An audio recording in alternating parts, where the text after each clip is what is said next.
One of the most asked questions I get is how the hell I have the time and the energy to consistently stay on top of med school whilst working 2 part-time jobs, going on YouTube, and doing a bunch of other stuff, which I know all either makes me sound like I'm superhuman or just ridiculously arrogant and full of myself. And maybe I am. But here's the catch. My theory is that it actually requires less discipline to consistently study when you have a job. Listen, the truth is that working almost full-time like this was actually very difficult in the beginning. But after a lot of trial and error, I think I finally figured out the 3 ingredients that you need to consistently get work done. You need to 1. Maximize the time, 2. Maximize for focus, and 3. Maximize the learning. Let's get into it. Maximize time cleverly. What this means is that you learn to work and study in a way with certain habits that allow you to maximize the time in the day. And to be honest, there's 2 main habits that truly took me from working 0 hours a day to doing at least 2 to 3 hours after the whole day job. But first, let me give you an idea of what the average day might look like. For the last year, I've been working in a minor surgery center, assisting with minor operations, working in MRI clinics, ENT clinics, and I have an admin job as well. So some days I have like an all-day clinic, and some days it's more of a mix with med school. Either way, from around 8 a.m. to 6 p.m. I'm usually busy,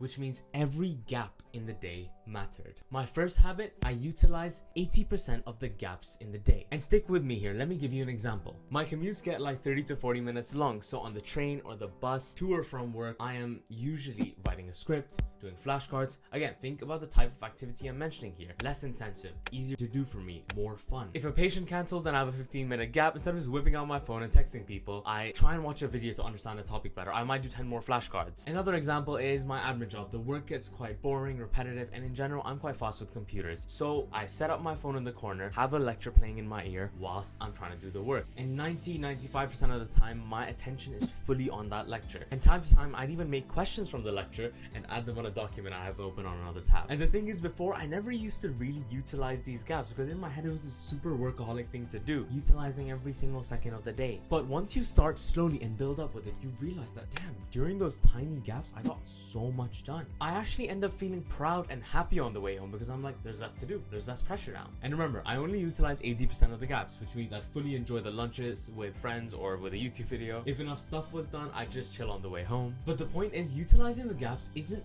hyper productive. It's just smart once you get in the habit of it. And the second main habit that you need to develop is to set deadlines instead of start times. This one's simple. Instead of planning and saying, yeah, I'll do my neurovision at 5 and then I'll do my essay at 7. Say I will finish the revision by 6:30 and then I will finish the essay by 8. When in your life do you remember working the fastest, the hardest that you've ever worked? It was when there was a time pressure, a deadline. Your procrastinating, easily distractible brain will keep pushing the thing that you were supposed to start at 5 forward. You'll keep thinking, oh, I have a limited time in the day. It's an illusion. But if you say, nah, 6:30 is the cutoff time for this task, there's only so much that you'll be able to procrastinate and do until you just have to start doing the work. The underlying idea of this habit is Parkinson's law. Work always fits in the time that you allocate for it. So you'll get much more done if you set cutoff times instead of start times. Maximize for focus levels. I used to come home after all the work of the day and, as you can imagine, just plop on the sofa and chill, eat food, relax, not do anything, not even exercise. And the reality is, we all do that once in a while, but if you do it all the time,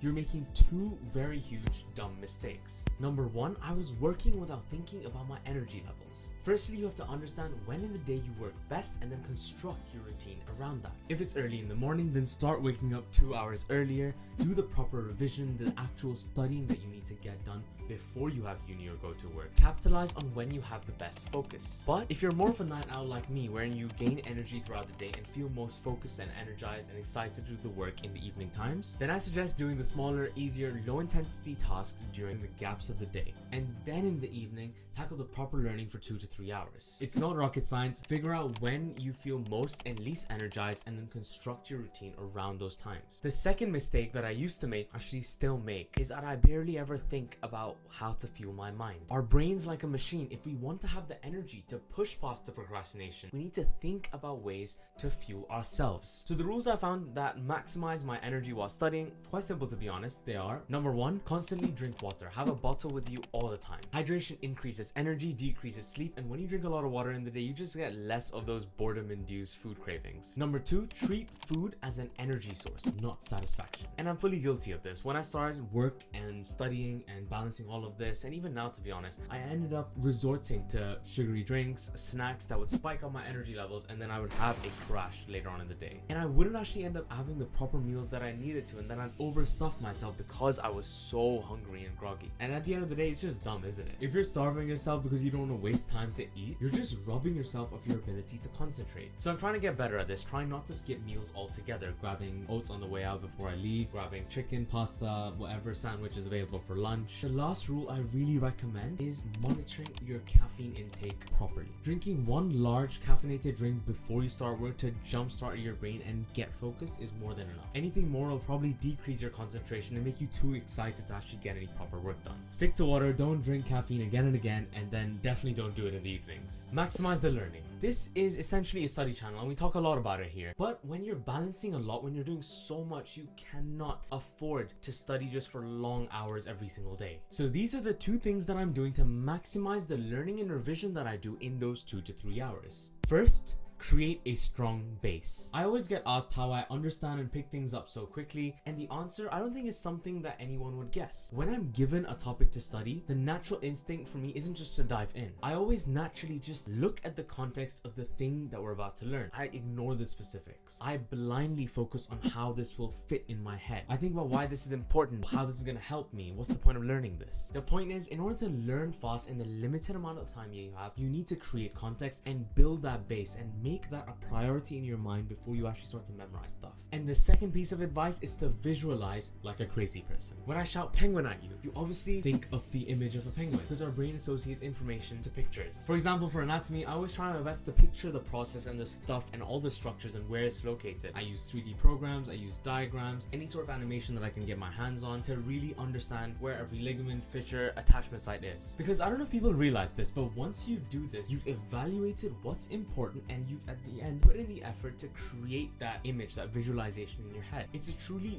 very beneficial practice to understand the information much quicker. Another example of this is when you're learning step-by-step processes is to frequently use visual forms like flowcharts or diagrams or tables to represent that information. It's literally the only reason that I can remember the renin-angiotensin system, the blood coagulation cascade, and I remember these almost by heart despite only studying them like once or twice. So the simple thing you would do is you would study those flowcharts and diagrams, yes, but then without looking, close and put them away and either redraw it all out or explain it to a friend why you draw it out. Very effective for your quick understanding. If you do this properly even once, you'll remember 90% of it at least, and hence you'll have to study a lot less of this next time. Tables do pretty much the same thing because once you see them, you understand where the patterns are, you understand where the information was in which row and which column, and that sticks in your head a lot quicker. And the last thing to maximize that learning process, if you're a frequent watcher of the channel, you'll already know what I'm about to say. It's to actively test yourself on the information that you're learning. Because it's simple. If your study system involves frequent testing of the knowledge that you've learned, you're putting the mental effort into testing yourself on the knowledge. That means you'll remember it for longer, you'll understand it better, and you'll just have to study it much less. This is the video where I go through how I do this in extreme levels of detail. Thank you so much for watching. Leave a like, spam the comments, share with everyone that you know, and I will see you in the next one.